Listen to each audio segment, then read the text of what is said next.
An independent oversight board will consider whether former President Trump should be allowed back on Facebook over the next few days. It comes after major social media companies took their strongest action against Mr. Trump's rhetoric and banned him from their platforms. They claim he violated each company's set of rules when he posted a video addressing the Capitol Hill rioters and seemingly sympathized with the mob while also repeating false claims about the election.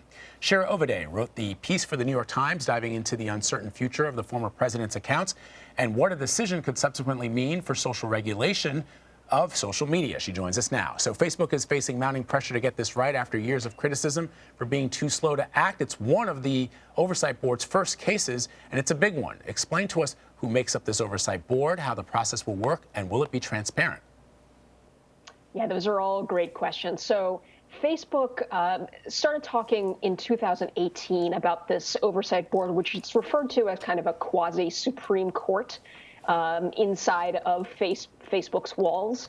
And we haven't seen any decisions yet from this oversight board. It's just started to take its first cases. But the way it works in principle is that there will be eventually about 40 people from around the world, experts in constitutional law and human rights and other areas, and they will select a handful of high-profile cases, either referred by Facebook or by Facebook's users, on cases where people think maybe Facebook made the wrong call to remove remove a post for breaking its rules against vulgarity or hate speech, or deleting accounts, barring people from Twitter, from Facebook, as it did with President Trump. And they have about 90 days to make the decision and communicate it. And Facebook says, in principle, that the decisions from this oversight board will be binding and will help inform Facebook's policy going forward. Vlad mentioned transparency. You know, with the Supreme Court, the actual Supreme Court, we know that they're looking to the Constitution to guide their decision making. I suppose Facebook has somewhat of its own Constitution, but do we know just what the standards are that they are using to make their decisions? Yeah, the way that this differs from the actual United States Supreme Court is that this is a justice system based entirely inside of Facebook's walls, determined by Facebook's rules. So it's basically an international constitutional court of Facebook, built by and for Facebook. It's very weird. I think there's no precedent for this, and I assume there will be transparency. There's a sort of public feedback process built into the decision making by this oversight board. But cynically, the view on this oversight board is that it's basically good public relations for Facebook and an ability to sort of say, take a hands-off view of the hardest decisions that the company has to make, and essentially say, this isn't our problem anymore. This is the problem of this quasi-independent Supreme Court. So, it's so interesting. In your article, you pose the question, is it time to change policy for world leaders? There are obviously some consequences for potentially dangerous people having access to these social media platforms, but some have argued that world leaders should have less regulations than your average person. But Greg Bensinger, a member of the New York Times editorial board, says there should be more. What does he suggest? As you note, there have been so many discussions around this. For example, some social media sites banning the president. We just reported that, the CEO of a private company was banned on Twitter. But you do see tweets from other foreign leaders, from dictators, from brutal dictators, from authoritarian regimes that don't seem to get the same level of scrutiny or the same smackdown that some of these other social media, some of the other accounts get, like President Trump's. And I know that Angela Merkel has come out and said, this is a bad decision. And I think there are a lot of people who are wondering, there may be some people who are like, okay, great, the president's not tweeting, President Trump, former President Trump, is not tweeting every day, but what are the repercussions long-term for this country if private companies like this can just ban somebody because people don't like what they're saying?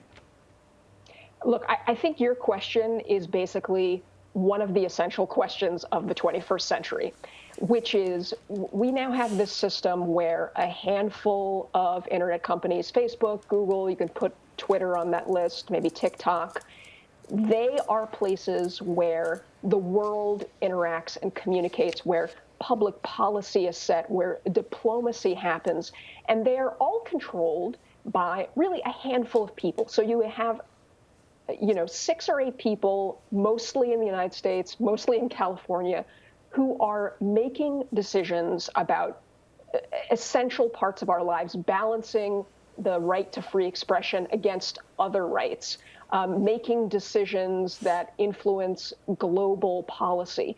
And you can think that Twitter and Facebook made a good decision in kicking out Donald Trump's account. You can think they made a bad decision, but the fundamental issue that I think should make all of us uncomfortable is it appropriate, even if they have the right to do so, for Facebook and Twitter and a handful of other big tech companies to make these decisions about issues of international free expression and human rights? And again, I think this is one of the fundamental questions of our age. And then you think, sort of as soon as President Trump was silenced on Facebook and on Twitter, suddenly, a lot of those people who stormed the Capitol, and this is coming from investigators who were trying to get ahead of any potential violence, suddenly those people online didn't know what to do.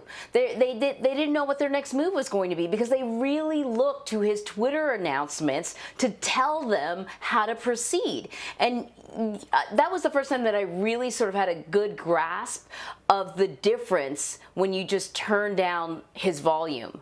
And so you got to wonder if they decide to not allow him back on Facebook or any of these other platforms, what sort of impact could he have or not have on politics? What does that mean for his political future?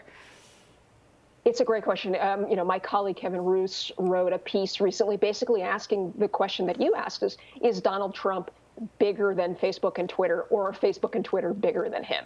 And I guess we'll see that.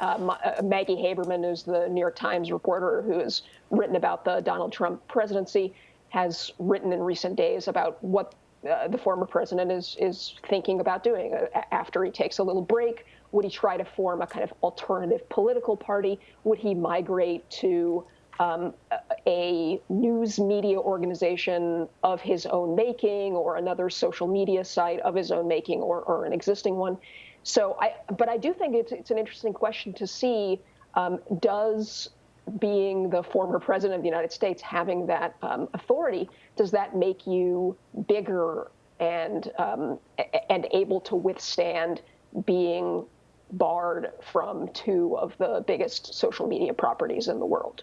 The other point on the flip side, to play devil's advocate, Shira, is you hear a lot of people that either support the president or others saying, I'm being muzzled by these big tech companies because of the reasons that you just said, that there's 6 or 7 people in Silicon Valley making these decisions. Now, it strikes me as wild that a sitting United States senator or a congressman or a former president of the United States would say, look, I'm being muzzled. I can't speak because Twitter won't let me have an account. I mean, if Donald Trump wants to speak to the American people, he just has to say the word, and I'll tell you right now, there will be dozens of crews from this network, other networks, your newspaper, and everybody else and their mother racing to Mar-a-Lago to get a quote from the president, because he's a former president of the United States. It'd be the same thing if Jimmy Carter wanted to talk to the press. It'd be the same thing if President Clinton wanted to talk to the press. It's the same thing if all of a sudden one day Xi Jinping decided that he wanted to take questions from, free reporters who weren't under duress. I can tell you right now, there'd be crews racing to talk to these individuals. So I don't understand, I understand the legal ramifications and why people have concerns about the points that you raised, but are these individuals really muzzled? I agree with you that I'm not worried about Donald Trump or sitting members of Congress being muzzled. To your point, they have lots of places to air their views in a way that will be seen and heard by millions of people, even outside of Facebook and Twitter and YouTube. I'm not worried about them. But I think there are legitimate questions about people who are far less powerful than the former president of the United States. And for those people, Twitter and Facebook are essential places where people get heard.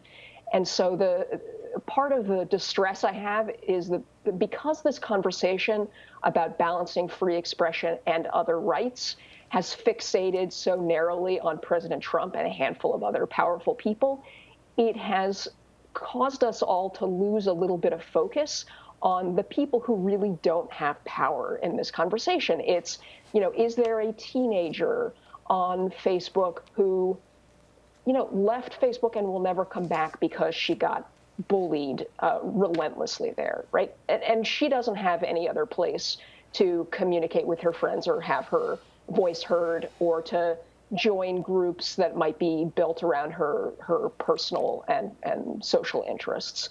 So it's those kinds of people that I worry about. And those are not the kind of people that come up in these conversations that we keep having about sitting members of Congress or presidents of Brazil or the United States who have their accounts labeled or deleted. I think that is a really, really good point, Shira. Is it about these platforms being able to have some say about how their platform is being used, or is this the beginning of a slippery slope? And maybe they don't like what you say today, but they won't like what I say or what Vlad says tomorrow, and we're booted off. Shira Ovide, really great conversation. Thank you so much. Great article too. Thank you.